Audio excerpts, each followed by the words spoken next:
Hello friends, स्वागत है आपका एक बार फिर से आपके अपने लीगल चैनल सोच पर प्रहार में। दोस्तों, आज का ये वीडियो मेंटेनेंस केस पर एक स्ट्रेटेजी यानी रणनीति पर आधारित होने वाला है। आज इस वीडियो को देखने के बाद आप जो कि अधिकतर मामलों में मेंटेनेंस केस पे या मेंटेनेंस बन जाने पर या एरियर बन जाने पर कुछ भी नहीं कर पाते, असहाय अपने आप को पाते हो, उन लोगों के लिए एक रेमेडी या रिलीफ आपको बताने वाला हूँ। वीडियो बहुत इंपॉर्टेंट रहेगा, आखिरी तक आप लोग वीडियो में बने रहना। अगर अभी तक इस चैनल के मेंबर नहीं है तो चैनल के मेंबर भी बन सकते हैं। उसके लिए ज्वाइन के बटन पर क्लिक करना है आपको। मेंबरशिप के सारे ऑप्शन आ जाएंगे, वहां से आप मेंबरशिप ऑप्ट कर सकते हो, जिससे आप मेंबर्स के लिए होने वाली लाइव स्ट्रीमिंग में अपने सवाल पूछ सकते हैं। आपको मेंबर्स ओनली सारे वीडियो का एक्सेस मिल जाएगा और इसके अलावा भी काफ़ी सारी फैसिलिटीज मिलेंगी। अब देखो दोस्तों, जब मेंटेनेंस का केस चलता है तो मेंटेनेंस केस में होता क्या है, आपके पास एक पिटीशन आती है। उस पिटीशन में एलिगेशंस बहुत सारे होते हैं और उन एलिगेशंस के अगेंस्ट आपके पास प्रूफ भी होते हैं। आपका कहना होता है कि वाइफ ने मेरे ऊपर ये एलिगेशन लगाया है, इसके अगेंस्ट मेरे पास ये प्रूफ है। वाइफ ने मेरे पिताजी के ऊपर यह एलिगेशन लगाया है, इसके अगेंस्ट मेरे पास ये प्रूफ है कि पिताजी तो वहां पर थे ही नहीं। वाइफ ने मेरे ऊपर इंपोर्टेंसी का एलिगेशन लगाया है, उसके लिए मेरे पास मेडिकल प्रूफ है कि ऐसा कुछ भी नहीं है। या और भी ऐसे तमाम एलिगेशन हो सकते हैं जिनके अगेंस्ट आपके पास प्रूफ है। अब आप उन प्रूफ पर रिलाय करते हैं, लेकिन मीनवाइल आप जब अपने किसी लीगल एडवाइजर से बात करते हैं और पूछते हैं कि साहब मेरे पास ये प्रूफ है, क्या मेंटेनेंस नहीं बंधेगा, तो अनफॉर्चुनेटली आपको ये बताया जाता है कि नहीं, मेंटेनेंस तो आपको फिर भी देना पड़ेगा। भाई क्यों देना पड़ेगा जब ये सारा झूठ बोल रही है? रीजन, क्योंकि मेंटेनेंस का जो केस होता है 144 BNSS, वो एक समरी ट्रायल होता है और समरी ट्रायल में स्पेशली इंट्री मेंटेनेंस की स्टेज पर ये सब चीज़ें मेरिट्स नहीं देखी जाती। केवल ये देखा जाता है कि पति पत्नी होना एक दूसरे को स्वीकार है, अगर बच्चा है तो बच्चे का होना स्वीकार है, और पति और पत्नी दोनों की कितनी इनकम है। यदि अब इस मामले में पत्नी की कोई भी इनकम नहीं पाई जाती है तो आपके ऊपर एक इंट्री मेंटेनेंस का ऑर्डर तुरंत लगा दिया जाता है। इवन बहुत हद तक फाइनल मेंटेनेंस में भी ऐसा ही होता है, लेकिन फिर भी एक ऑप्शन होता है कि अगर आप उसकी एडल्ट्री प्रूव कर दो या ये प्रूव कर दो कि वो अपनी मर्जी से घर छोड़ करके गई थी, तो शायद फाइनल के टाइम पे आपका मेंटेनेंस खत्म हो जाए। लेकिन पॉसिबिलिटी बहुत कम होती है। 90% केसेज में आपने यही देखा होगा कि लास्ट में भी मेंटेनेंस बंद ही जाता है, भले ही आपके पास सारे प्रूफ हो। और अधिकतर आप लोगों की शिकायत भी होती है कि हमारे प्रूफ तो कंसिडर भी नहीं किए गए। खैर, जो हमारा टॉपिक है यहां से स्टार्ट होता है कि शुरुआत में एक इंट्री मेंटेनेंस की एप्लीकेशन लगा दी जाती है।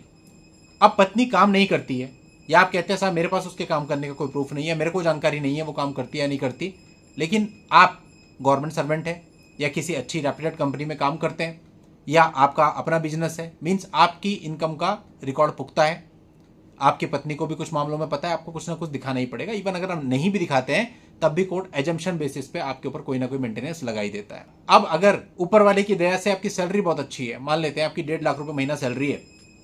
अब इस 1.5 लाख रुपए महीना सैलरी में अगर पत्नी है और बच्चा है, कोर्ट ने 40,000 रुपये महीना मेंटेनेंस लगा दिया आपका, तो दोस्तों टोटल एरियर आपके ऊपर बहुत तगड़ा बैठ जाएगा, क्योंकि 40,000 रुपये के हिसाब से लगभग 4,80,000 आपका सालाना बनता है। और अगर आपका केस पिछले 4 साल से चल रहा है तो आप लगाइए कितना हो गया, लगभग 19-20 लाख रुपए आपका ये एरियर बन जाएगा। अब आप सोचते हैं अब मैं क्या करूं, क्योंकि पत्नी ने तो रिकवरी फाइल कर दी और रिकवरी में मुझे बोला जा रहा है कि तुम्हें पैसा तो देना ही होगा। तो पहला प्रश्न तो आपका ये होता है कि सब मैं रिकवरी में जाऊंगा तो क्या मुझे इतना पैसा एक साथ देना पड़ेगा? मैं 19 लाख रुपए एक साथ कैसे लेकर के आऊंगा? जाहिर सी बात है। अब ऐसे में क्या मुझे पूरा देना पड़ेगा? तो आपको बताया जाता है नहीं, पूरा नहीं देना पड़ेगा, आप थोड़ा पैसा दे देना, 20-25% जमा करा देना, बाकी कोर्ट बोल देगा नेक्स्ट डेट पे जमा कराओ, फिर थोड़ा थोड़ा आपको जमा कराना पड़ेगा। ये 50,000 कभी लाख, कभी 2 लाख, कभी 3 लाख। और कोर्ट अगर चाहे या स्ट्रिक्ट कोर्ट है तो आपको ये भी कह सकती है कि आप पूरा जमा कराओ। ऐसे नहीं होता इनिशियली, लेकिन थोड़ा अमाउंट देके आपको डेट मिल जाती है। 20%, 25%, 30% कोर्ट के डिस्क्रिप्शन पे है, जितने में कोर्ट आपको अनुमति दे देता है। अब दोस्तों यहां पर एक सवाल आता है, ये जो हमने पैसा दिया, इस पैसे को देने के बाद हमें क्या मिला? हमें कुछ भी नहीं मिला। तो क्या इसका कोई ऑल्टरनेट हो सकता है? अब मैं आपको एक ऑल्टरनेट बता रहा हूं अपने ही एक केस के बेसिस पर, जो कि मामला रिजेक्ट हुआ है नीचे की कोर्ट से, ऊपर वाली कोर्ट में अप्लाई करना है उसको।